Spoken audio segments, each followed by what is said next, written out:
Hello guys, मैं are के गिलोत आप सभी का ऑनलाइन मैथ्स क्लासेज में स्वागत करता हूं। आज की वीडियो में अपन बात करेंगे परसेंटेज पार्ट 10 की।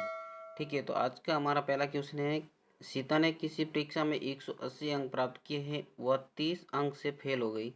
यदि परीक्षा का उत्तीर्णांक 30% हो तो परीक्षा का कुल पूर्णांक क्या होगा। तो क्वेश्चन कह रहा है, सीता ने परीक्षा में 180 अंक प्राप्त किए हैं, तो 180 अंक प्राप्त कर लिए उन्होंने। फिर कह रहा है वह 30 अंक से फेल हो गई। 180 अंक तो प्राप्त कर लिए और 30 अंक से फेल हो गई, यानी कि अगर वह 210 अंक लाती तो पास हो जाती। 180 अंक तो लेके आई, 30 अंक और लाती तो पास हो जाती। यदि परीक्षा का उत्तीर्णांक 30% हो, यानी कि 30% है उस परीक्षा का पास होने का, जो मिनिमम मार्क्स है वो 30% लाना है। तो सीता अगर 210 अंक लाती तो वो पास हो जाती। तो 30% बराबर हो गया 210। और पूछा है तो परीक्षा का कुल पूर्णांक क्या होगा। तो कुल पूर्णांक हमेशा 100% होता है। कुल पूर्णांक हमेशा कितना होता है, 100%। तो 30% का मान 210 है, तो 100% का मान क्या हो जाएगा हमारे, 100% का मान हो जाएगा 210/30 इंटू 100। क्योंकि 30% का मान 210 है, तो 1% का मान हो जाएगा 210/30 और 100% का मान हो जाएगा 210/30 इंटू 100। एक जीरो से एक जीरो कैंसिल, 21 में से 3 का भाग जाएगा 7 बार, 7 इंटू 100 बराबर हो गया हमारे 700। तो 100% बराबर हो जाएगा 700, यानी कि इस परीक्षा का कुल पूर्णांक हो जाएगा हमारी 700। क्वेश्चन नंबर 2, सीता ने किसी परीक्षा में 20% अंक प्राप्त किए हैं और वह 72 अंक से फेल हो गई। यदि परीक्षा का उत्तीर्णांक 30% हो तो परीक्षा का कुल पूर्णांक क्या होगा। तो इसमें दे रखा है सीता ने 20% अंक प्राप्त किए। तो क्वेश्चन नंबर 2 में दे रखा है हमारे, सीता ने 20% अंक प्राप्त किए, तो ये हो गया हमारा 20%। और वो 72 अंक से फेल हो गई, यानी कि 20% अंक प्राप्त करने के बाद 72 अंकों से फेल हो गई। तो अगर 20% में 72 जोड़ा जाता तो वो पास हो जाती। 20% अंक प्लस 72 अंक लाती तो वो पास हो जाती। यदि परीक्षा का उत्तीर्णांक 30% है, यानी कि उत्तीर्ण होने के लिए 30% है जो मिनिमम मार्क की आवश्यकता है, तो 20% प्लस 72 अंक लाती तो पास हो जाती, जो कि 30% के बराबर होता था। अब मैं इस 20% को उस साइड में लेके जाऊंगा तो 72 बराबर हो जाएगा हमारा 30 माइनस 20 कितना हो जाता है, 10%। यानी कि 10% का मान होता है 72। और पूछा है परीक्षा का कुल पूर्णांक, कुल पूर्णांक होता है 100%। ठीक है, पूर्णांक हमेशा 100% होता है। तो 10% बराबर 72 है, तो 100% बराबर हो जाएगा 720 बराबर 10%, नहीं सॉरी 100%, क्योंकि 10 का मैंने दोनों तरफ गुणा कर दिया, तो 720 हो जाएगा इसका आंसर। तो क्वेश्चन नंबर 2 का आंसर हो जाएगा 720। क्वेश्चन नंबर 3 है हमारा, सरिता ने किसी परीक्षा में 25% अंक प्राप्त किए, परंतु वह 40 अंकों से फेल हो गई। 40 अंकों से फेल हो गई। उसी परीक्षा में अंशु ने 40% अंक प्राप्त किए, जो उत्तीर्णांक से 35% अधिक थे। तो बताओ परीक्षा का कुल पूर्णांक क्या था। इसमें दो छात्र अलग अलग दे रखे हैं, दोनों की अलग अलग कंडीशन दे रखी है। तो दोनों का अपन क्या करेंगे, पासिंग मार्क्स निकालेंगे और उनको बराबर कर देंगे। तो 25% अंक प्राप्त किए हैं किसने, सरिता ने। तो इधर मैं लिखता हूँ सरिता और इधर लिखता हूँ मैं अंशुल। अब क्या होता है, इधर होता है जो फेल होता है, यहाँ पे पासिंग लाइन होती है,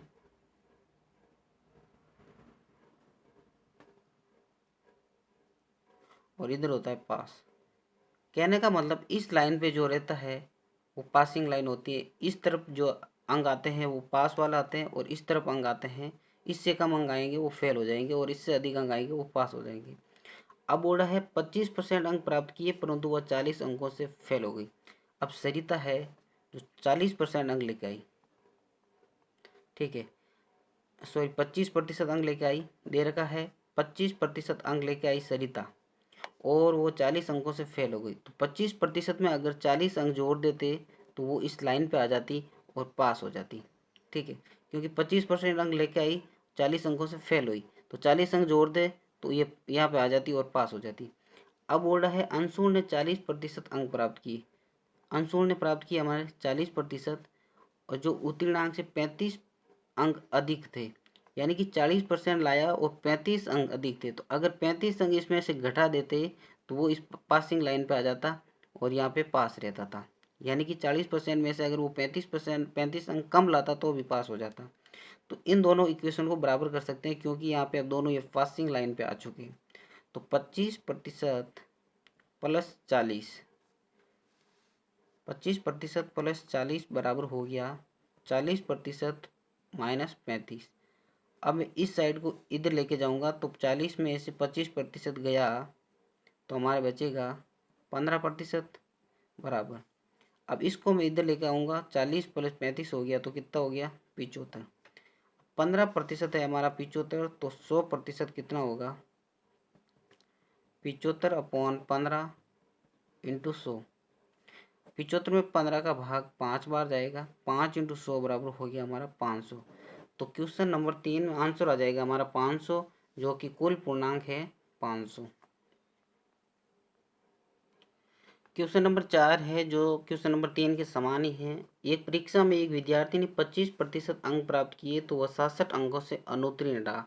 इसी परीक्षा में दूसरे विद्यार्थी ने 44% अंक प्राप्त किए तो वह उत्तीर्ण होने के न्यूनतम अंकों से 48 अंक अधिक प्राप्त किए।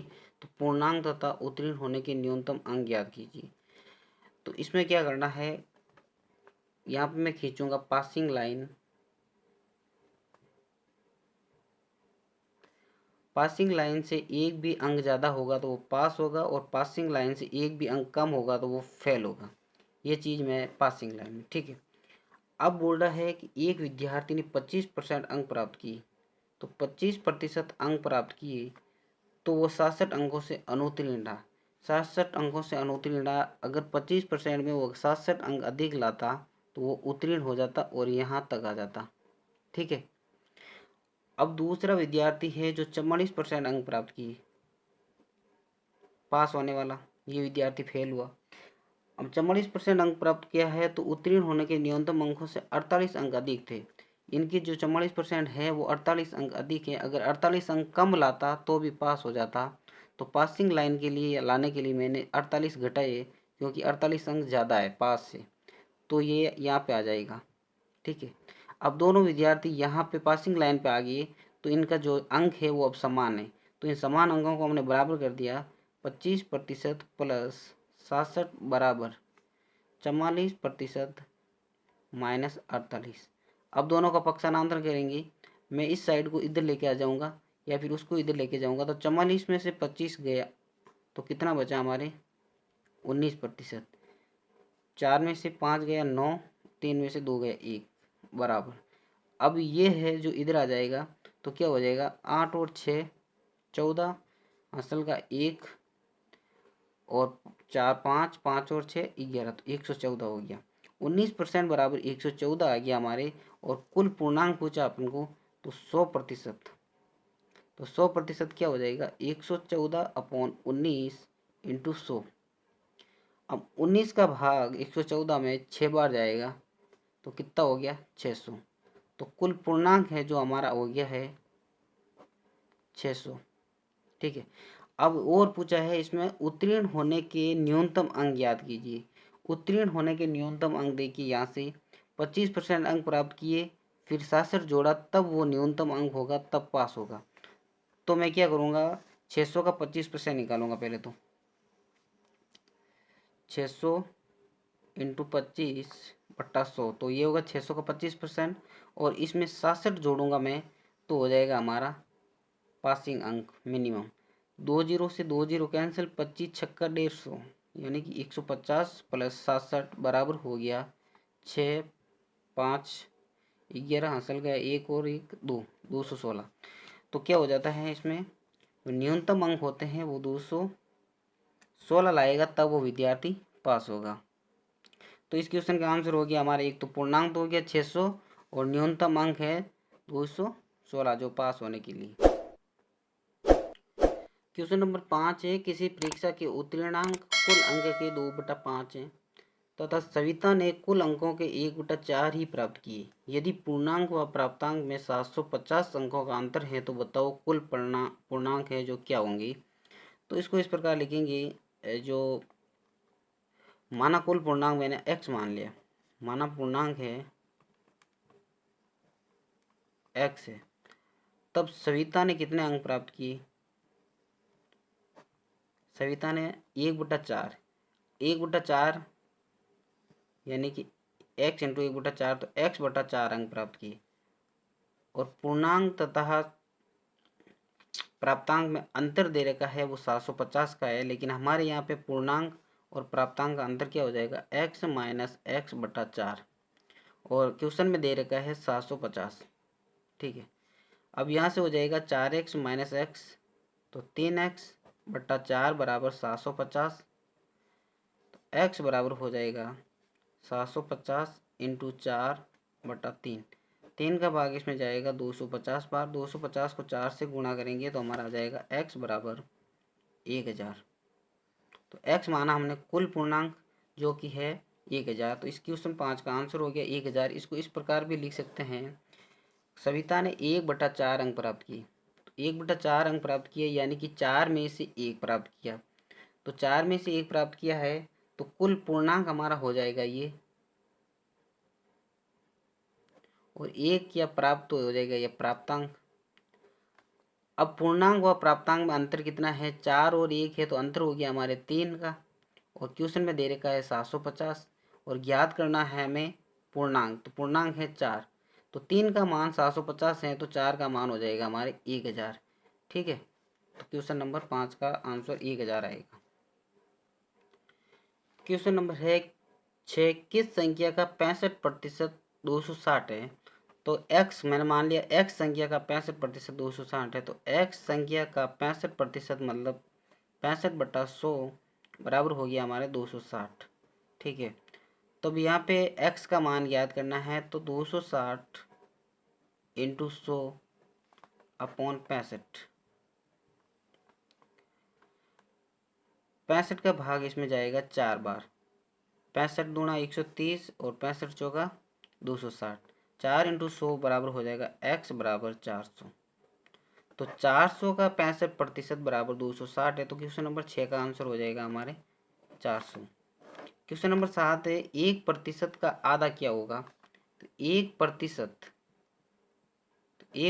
होता है 1/100 और इसका आधा मतलब 1/2। तो क्या हो जाएगा, अब 1/2 को लिखते हैं अपन 0.5/100। ठीक है, 1% का हमने ये लिखा है 1/100, 1/2 आधा कर दिया। अब 0.5 में 100 का भाग देंगे तो 0.005। तो इसका ऑप्शन नंबर सी राइट रहेगा, 0.005। क्वेश्चन नंबर 8 है 600 का 5% का 25% का मान क्या है। तो 8वां क्वेश्चन है 600 का 600 रुपये का 5%। 5% मतलब 5/100 का फिर का मतलब गुणा 25/100। 25% बराबर मान क्या होगा। तो 2 जीरो से 2 जीरो कैंसिल हो जाएगा। 25 का भाग इसमें 4 बार जाएगा। 6 इंटू 5 30 होता है। 30/4 बराबर हो गया 7.5। 30 का आधा 15 और 15 का आधा 7.5। तो क्वेश्चन नंबर 8 का आंसर हो जाएगा 7.5। क्वेश्चन नंबर 9 है किसी संख्या की 25% का 25% बराबर 25 है तो वह संख्या ज्ञात करूं। तो मान ली वो संख्या है x।